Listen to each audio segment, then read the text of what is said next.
Selamat siang. Saya akan membuat video untuk memenuhi tugas mereview buku ke-6 tentang politik kebijakan mata kuliah pengantar ilmu politik.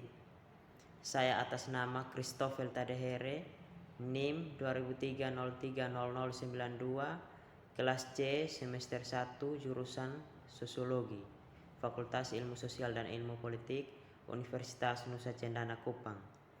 Bab 1, Peradaban dalam krisis.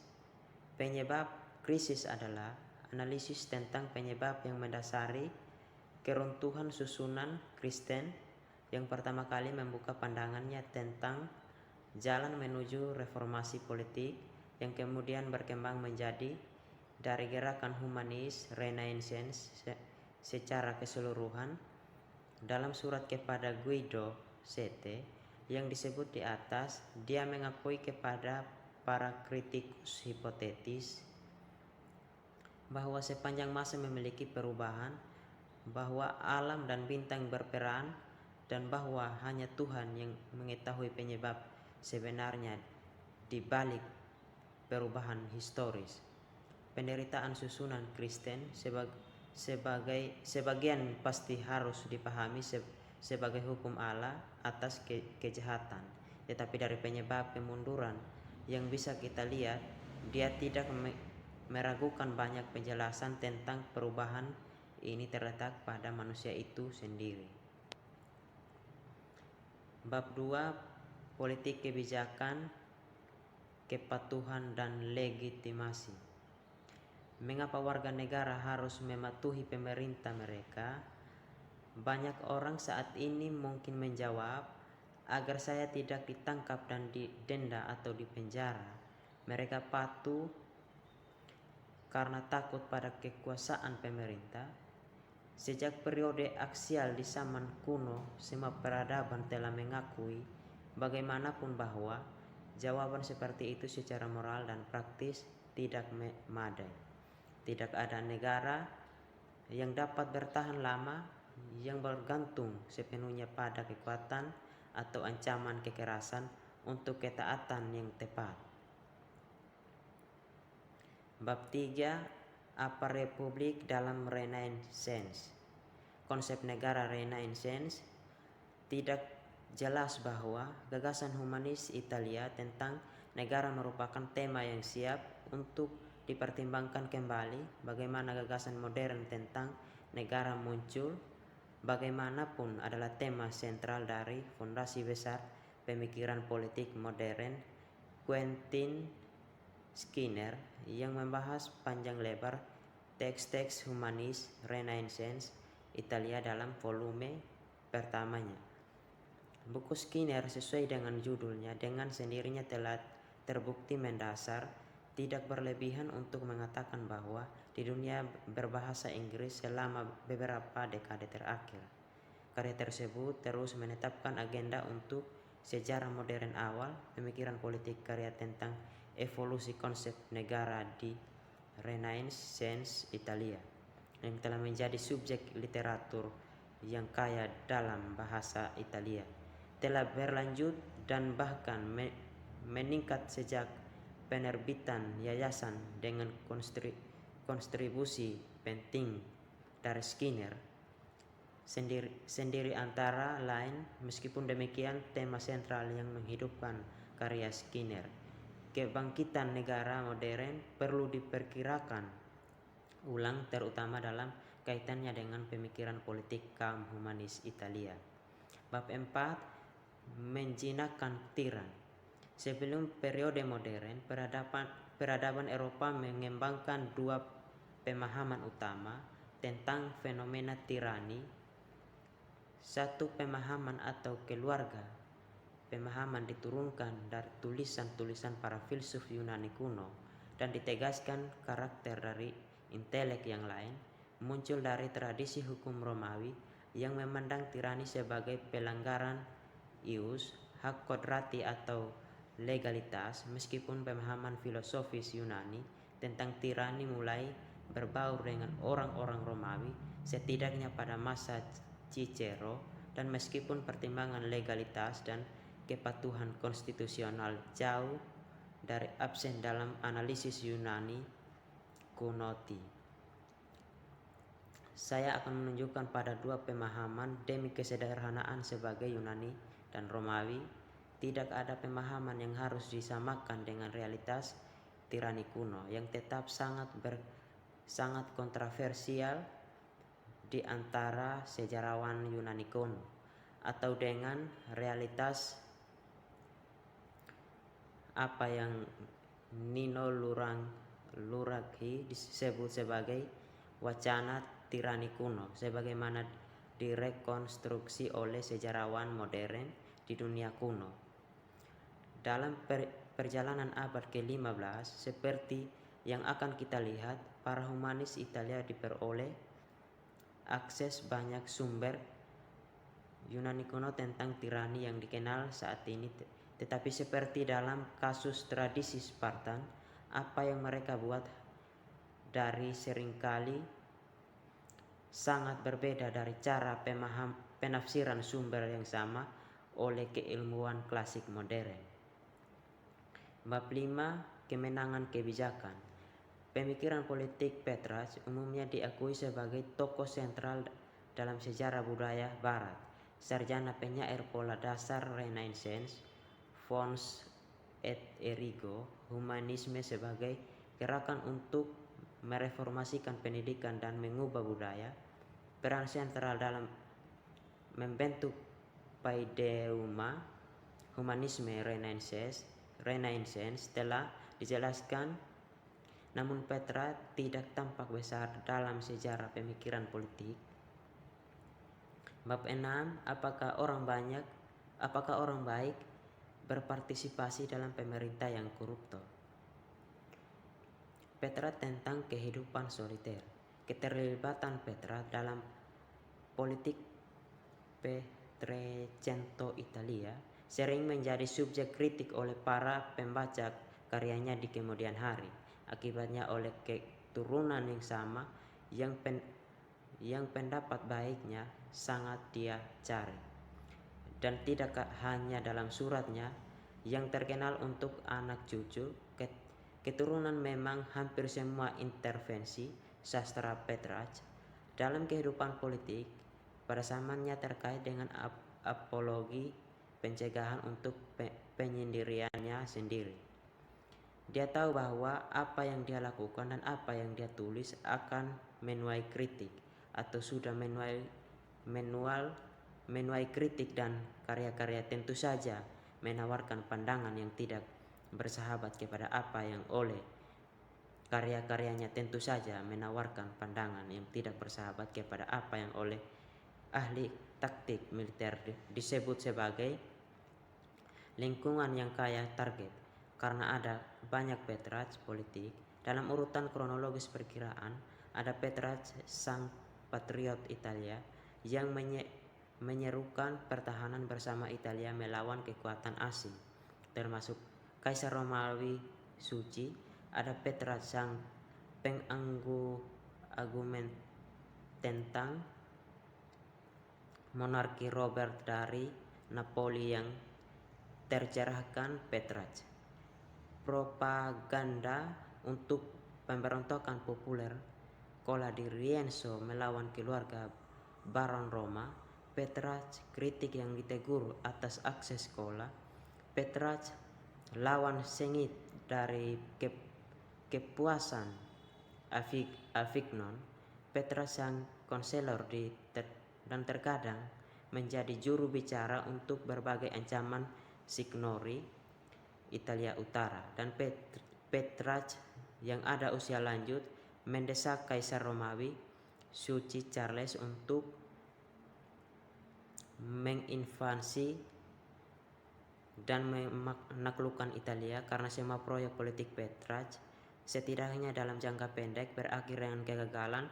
Seorang dapat menambahkan tuduhan ketidakefektifan kepada mereka yang telah sering didengar, inkonsistensi dan ekses fleksibilitas moral. Namun ada satu Petrarch politik yang kurang menarik perhatian para sarjana daripada yang lain, dan itu adalah Petrarch yang yang tidak politis, setidaknya jika kita mengikuti pandangan bahwa penolakan untuk mengambil bagian dalam politik itu sendiri adalah sejenisnya politik.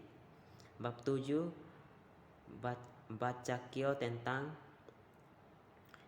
bahaya kerayaan dan status. Bagi siapapun yang mempertimbangkan besarnya beasiswa dalam beberapa bahasa yang tidak mendukung kehidupan dan karya Giovanni Boccaccio, pernyataan bahwa dia tidak pernah dianggap serius sebagai pemikir politik akan tampak mengejutkan, namun tetap menjadi kasus untuk mengambil satu indikator bahwa dia tidak pernah pantas mendapat perlakuan berkelanjutan dalam sejarah pemikiran politik modern manapun. Tanpa tidak monograf atau studi kasus tentang hubungannya dengan pemikiran politik pada masanya. Bab 8 Leonard Bruni dan hegemoni virtuos. Mengapa Florence layak menjadi pewaris Roma? Karya ini berpendapat bahwa pentingnya humanis Renaissance sebagai sejarah pemikiran politik Barat jauh melampaui perannya yang disorot oleh Hans Baron dan Eugenio Garin menjelang pertengahan abad lalu dalam meremajakan tradisi Republik Romawi. Humanisme sipil Baron atau tradisi neo-Romawi seperti yang kemudian disebut Quentin Skinner memberikan kehidupan baru pada cerita rakyat pemerintahan populer yang diwarisi dan komune Italia abad pertengahan dan menanamkan dengan otoritas Roma dan kekuasaan yang besar pahlawan Republik de Brutus sampai Cicero. Dalam melakukan itu, para humanis mempertahankan argumen yang hidup untuk pemerintah non-monarki di cinta kebebasan. Menurunkannya ke zaman modern. Bagi para penulis ini, pemikiran politik humanis Renaissance menjadi penting sebagai dalam cerita yang lebih besar, prasejarah demokrasi liberal di Barat. Bab 9 Perang dan layanan militer dan Virtuous Republik. Kasatria sipil abad pertengahan akhir dan konteks De Militia Leonard Bruni. Dalam cerita komik Franco Sacchetti Novellis Trecento ada sebuah cerita yang menunjukkan dengan sangat jelas bagaimana Florentines pada awal Renaissance memandang kesatria pada zaman mereka. Seorang kesatria dari keluarga Bardi telah dipilih untuk menjadi hakim asing atau podesta di kota Padua. Dia adalah pria kecil, tidak militer dalam kebiasaannya dan penunggang kuda yang acuh tak acuh. Untuk memberikan dirinya menampilkan yang lebih mengesankan, dia memutuskan untuk memasang lambang kasatria yang luar biasa di helmnya. Dilukis dengan lengannya seekor beruang merajalela dengan cakar yang ditarik dan bait non inserser con orso. Jangan bermain-main dengan beruang jika Anda tidak ingin digigit. Dalam perjalanannya ke Padua, dia melewati Ferrara, di mana di piazza utama di sebelah kastil pangeran dia disapa oleh seorang kasatria Jerman raksasa. Bab 10 Cermin bagi orang negara. Leonardo Bruni's History of the Florentine People. Sejarah sebagai teori politik. Mungkin akan tampak aneh untuk mengklaim bahwa Leonard Bruni's History of the Florentine People telah diabaikan oleh mahasiswa pemikiran politik Renaissance. Ditulis selama seperempat abad. Itu adalah karya asli terpenting dari humanis ketika Kanselir Florentin yang terkenal meninggal pada tahun 1444. Dia dibaringkan dan memakamkan publiknya di atas usungan jenazah yang menempelkan salinan sejarah di dadanya, sebuah pose yang kemudian diawetkan oleh Bernardo Rossellini dalam sebuah patung bersifat untuk makam bersama dengan Budgets of Justinian ditangkap saat penaklukan Pisa pada 1406. Panji-panji musuh yang dikalahkan dan piala sipil lainnya itu bertahan di beberapa puluh manuskrip dan telah diterjemahkan ke dalam bahasa Italia atas perintah majikan Bruni, Florentin Signoria. Terjemahannya oleh Donato Acciaiuoli juga diedarkan secara luas dalam naskah dan dicetak beberapa kali pada abad ke-15 dan ke-16. Dulu dan sekarang dianggap sebagai salah satu karya terbesar dalam sejarah humanis dan menjadi model untuk seluruh genre sejarah kota negara bagian pada abad ke-15 dan ke-16. Namun terlepas dari pentingnya sebagai monumen humanisme sipil Renaissance, karya tersebut telah diabaikan oleh para sejarawan pemikiran politik. Bab 11, Flavio Biondo. Apa yang membuat orang Romawi hebat? Kemenangan Roma dan kebangkitan peradaban Romawi.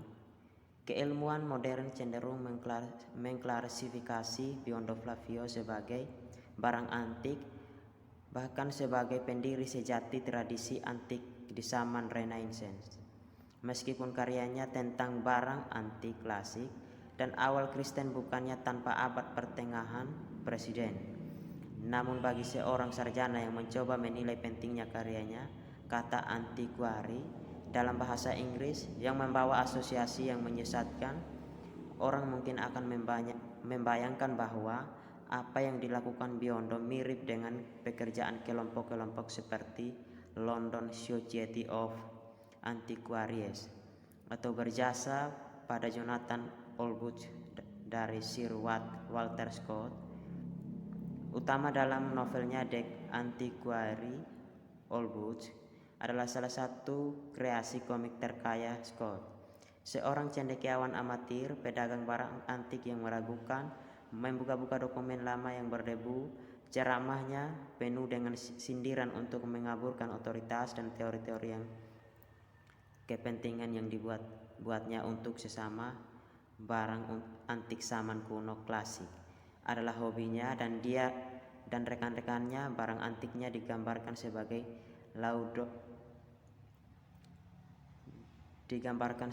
laudatores acti temporis yang agak absurd, terpinggirkan untuk kehidupan yang lebih luas pada masanya. Sebaliknya, aktivitas ilmiah Biondo, apapun kemiripan dangkal mereka dengan studi barang antik kemudian, jauh lebih sentral bagi budaya pada masanya dan musim semi dari motivasi yang sangat berbeda. Bab 12, Syriac Ancona on demokrasi dan karyawan. Secara singkat istilah demokrasia, secara intelektual penuh dengan istilah-istilah kunci yang maknanya telah berubah secara dramatis dari waktu ke waktu. Kata-kata misalnya seperti republika yang perubahannya dibahas dalam karya ini. Sejarah kata republika menunjukkan betapa radikalnya sebuah kata Latin dapat berubah maknanya bahkan di zaman kuno.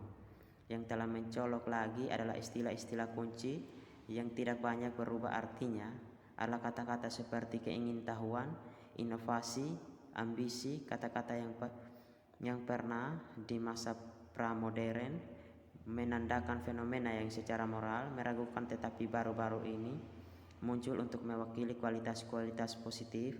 Perubahan valensi moral seperti itu seringkali merupakan sinyal dari apa yang oleh Kwame Anthony Appiah digambarkan sebagai revolusi moral, perubahan hati yang relatif tiba-tiba tentang apa yang merupakan perilaku etis di zaman kita sekarang.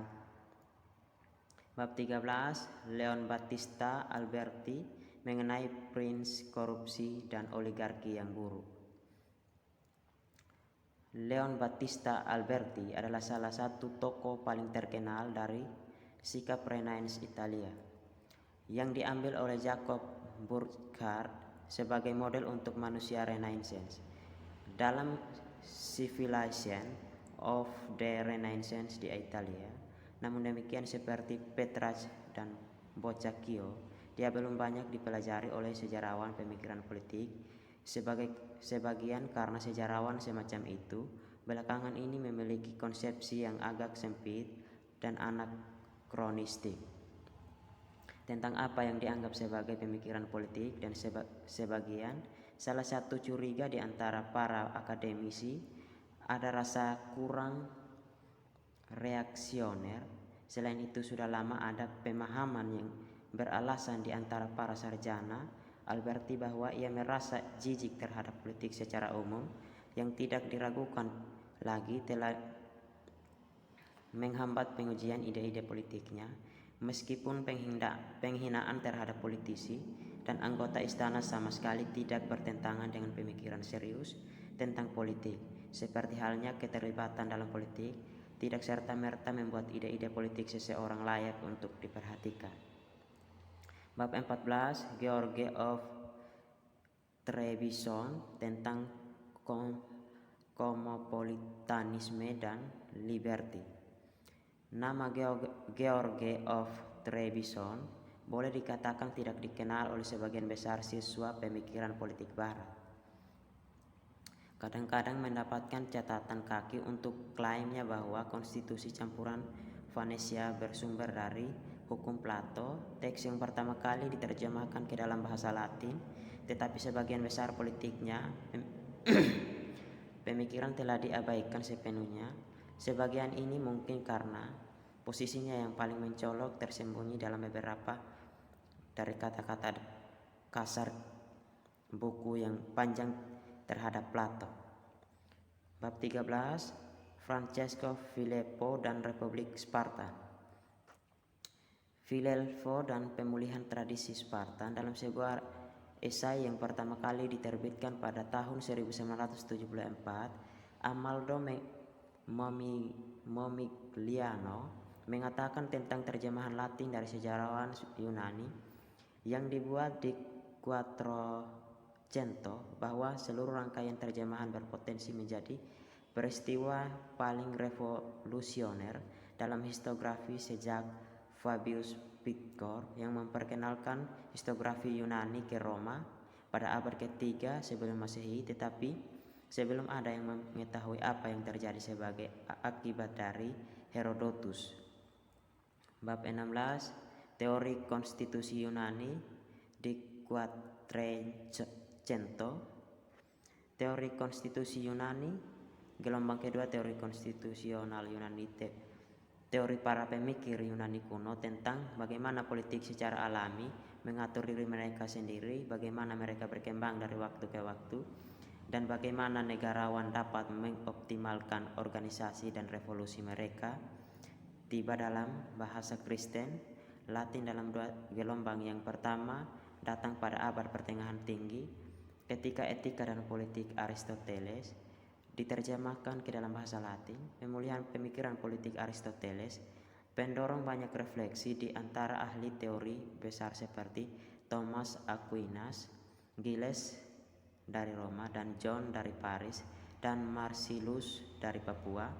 Para pemikir ini telah dipelajari secara ekstensif oleh sejarawan modern tentang pemikiran politik skolastik dan analisis hutang mereka kepada Aristoteles. Sebagian besar otoritas setuju bahwa kebangkitan kembali politik Aristoteles merupakan titik perubahan utama dalam sejarah filsafat politik barat. Bab 17,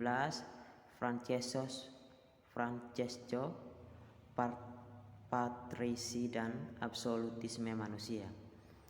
Sebelum kita membahas bagaimana proyek humanis yang besar untuk memulihkan warisan tertulis Yunani kuno dan menerjemahkan ke dalam bahasa Latin yang merupakan bahasa universal, hubungan yang dipelajari di Barat secara bertahap diperkaya dan diubah pemikiran politik Barat selama Renaissance.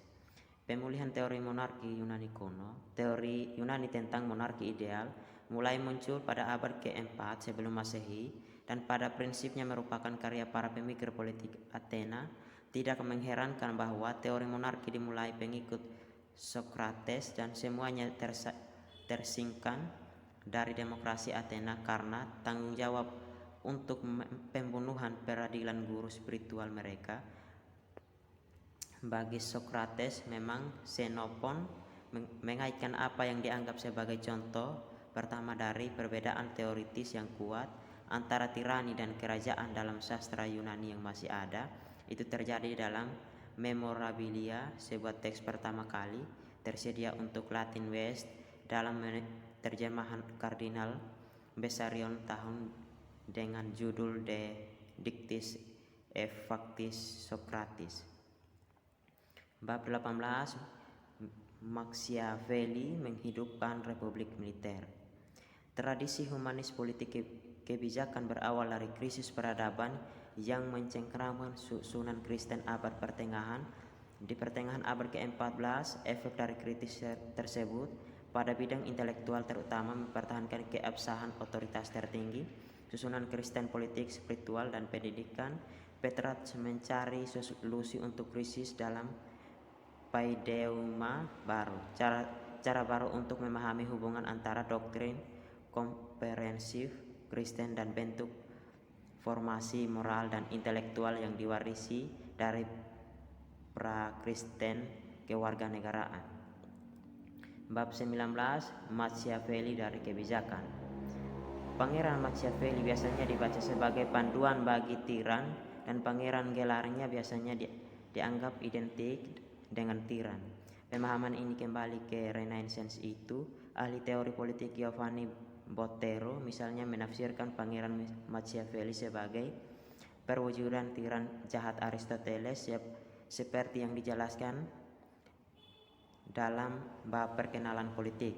Menerima persamaan pangeran dan tiran mengikat para sarjana simpul hermeneutis ketika mereka menyusun deskripsi tirani dalam wacana dengan doktrin De Princes dan mencoba untuk mendamaikan kebencian Republik terhadap tirani yang dipajang di kursi dengan advokasi perilaku tirani di Princes. Apakah Machiavelli memiliki perubahan pikiran di tahun-tahun antara komposisi De Princes dan Discourses seperti yang diyakini Hans Baron, atau apakah dia hanya seorang yang sainis, seorang pria yang bersedia menulis apapun akan memberi pekerjaan terlepas dari inkonsistensi ideologis, atau apakah dia adalah prototipe dari ilmuwan politik modern sebagaimana dikemukakan oleh Friedrich Nietzsche, seseorang yang mengesampingkan komitmen pada rezim tertentu untuk menganalisis tanpa perasaan sifat kekuatan politik. Bab 20, dua kulit untuk hiperpartisanship. Tidak ada penghakiman yang lebih besar yang menimpa suatu negara selain dari roh yang begitu mengerikan, divisi yang membagi pemerintah menjadi dua bangsa yang berbeda dan membuat mereka lebih asing satu sama lain daripada jika mereka sebenarnya adalah dua bangsa yang berbeda. Semangat partai yang marah ketika mengamuk dalam kekerasan penuh mengerahkan dirinya dalam serang saudara dan pertumbuhan darah, dan ketika berada di bawah pengkekangan terbesar secara alami, pecah dalam kepalsuan, pelecehan, fitnah, dan administrasi keadilan parsial. Singkatnya itu mengisi bangsa dengan limpah dan dendam dan memadamkan semua benih sifat baik, kasih sayang, dan kemanusiaan. Dua durasi yang bersaing dari sejarah Florentin, peradaban antara politik kebijakan dan ilmu politik Machiavelli mungkin individualisasikan lebih lanjut dengan membandingkan dengan sejarawan sebelumnya yang pada zaman Machiavelli adalah sejarawan Florentin yang paling terkenal dan banyak dibaca.